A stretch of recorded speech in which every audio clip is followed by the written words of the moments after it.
कसं काय मंडळी, मजेत ना? हा बघा, हा सुद्धा रुमाल सासूबाईंनीच केला आहे. उतार वयातही सतत काहीतरी करत राहण्याची उमेद. त्याला मुखऱ्या आहेत मस्त, कॉम्बिनेशन छानच आहे.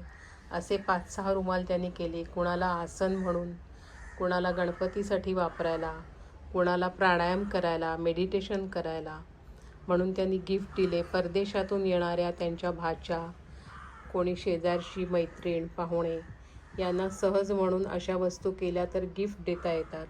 पटकन हाताशी असेल तर काय द्यावं हा प्रश्न उरत नाही. आजकाल अशा गिफ्ट टिकाऊ पण आणि उपयोगाच्या, आठवणीच्या, आपलीही आठवण समोरच्या माणसाला राहते या निमित्ताने. या आसनांचा तुम्ही व्यवसायही करू शकता.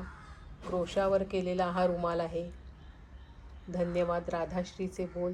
तुम्हालाही इन्स्पिरेशन मिळेल, नवीन काहीतरी आयडिया मिळतील, क्रिएटिव्हिटी वाढून रोजच्या रुटीन जगण्यातला आनंद कसा घ्यावा हे अशा ज्येष्ठ माणसांकडून नक्कीच शिकता येतं. धन्यवाद.